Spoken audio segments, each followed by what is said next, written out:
¿Y si les dijera que Compartan la para solución que que parece entendamos el más plan obvia y fallido de poderosa la contra el derecha. crimen organizado, o sea, usar al ejército, en realidad puede terminar fortaleciendo a los criminales? Hoy vamos a desentrañar esta increíble paradoja de cómo una guerra contra las drogas puede, irónicamente, debilitar al mismísimo Estado que la está librando. A ver, a primera vista suena como la solución perfecta, ¿no? Cuando la situación se desborda, el instinto es llamar a la fuerza más grande y poderosa que tiene el Estado, las Fuerzas Armadas. Pero, ¿y si esa respuesta, esa que parece tan lógica, es en realidad un error garrafal?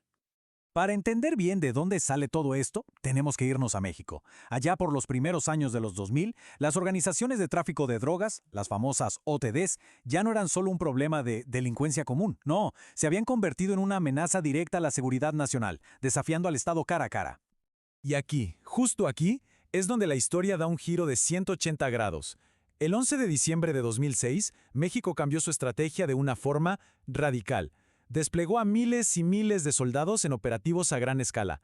De un día para otro, el ejército dejó de ser un simple apoyo para la policía y se convirtió en la punta de lanza de esta nueva guerra. Ok, pero ¿cómo sabemos si esta nueva política funcionó o no?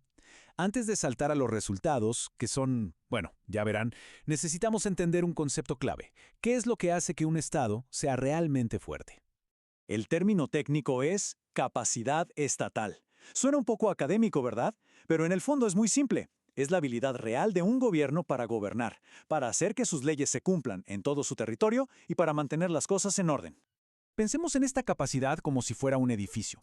Este edificio se sostiene sobre dos pilares fundamentales. El primero, su poder para mantener el orden y proteger a la gente, o sea, la seguridad. Y el segundo, su poder para recaudar los impuestos que necesita para funcionar. Si uno de estos pilares empieza a agrietar, todo el edificio se puede venir abajo.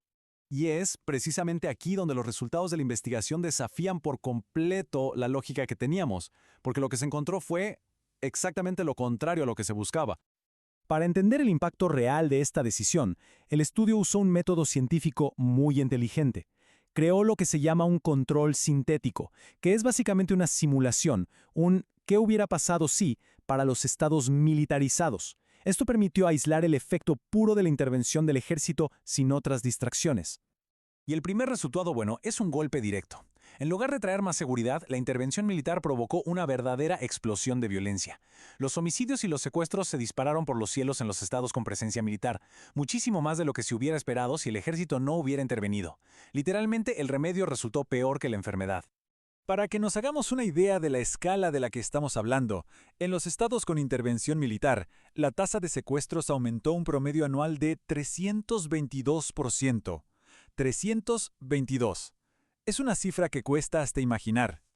¿Y ahora qué pasó con el segundo pilar, el del dinero? Pues también se derrumbó.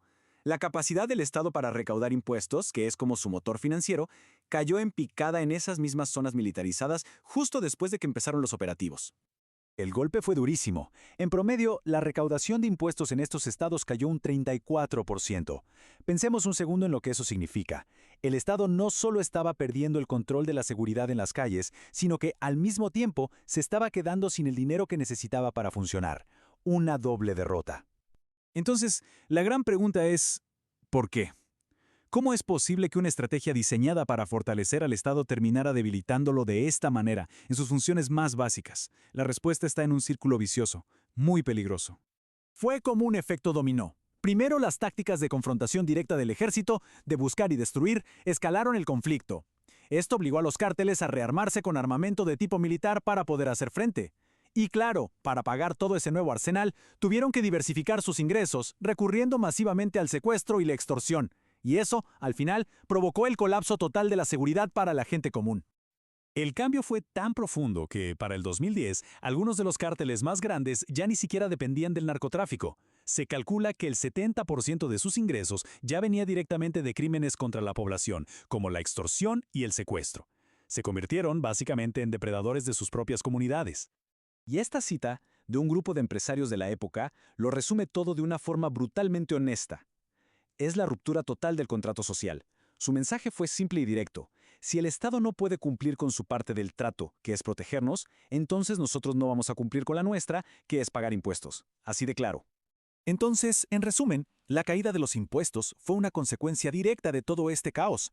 La gente perdió la confianza en el gobierno. Las empresas, en lugar de pagar impuestos, se vieron forzadas a pagarle extorsiones a los cárteles.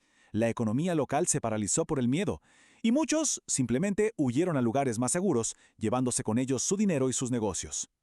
Y aunque todo este análisis se ha centrado en el caso de México, ojo, porque esta no es una historia aislada.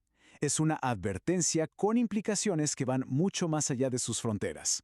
La estrategia de usar ejércitos para hacer tareas de policía civil es un fenómeno que está creciendo en muchas partes. Desde Centroamérica hasta Brasil, muchos países están recurriendo a sus fuerzas armadas para combatir el crimen, y eso hace que estos hallazgos sean más relevantes que nunca. Y esta tendencia no surge de la nada, ¿eh? A menudo es impulsada por políticas internacionales. Pensemos en esto.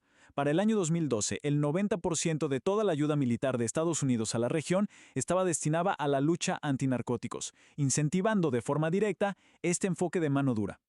Al final del día, la gran lección de todo este análisis es esta. La forma en que un Estado decide combatir una amenaza es tan importante como la amenaza misma. Porque una estrategia mal diseñada no solo puede fracasar, sino que puede terminar destruyendo las bases mismas del Estado que se supone debía proteger. Y todo esto nos deja con una pregunta flotando en el aire. Una pregunta final que es clave. Si la fuerza militar, paradójicamente, puede debilitar a un Estado, entonces, ¿qué es lo que se necesita realmente para construir uno fuerte y sólido? Parece que la respuesta no está en los rifles, sino en algo mucho, mucho más complejo.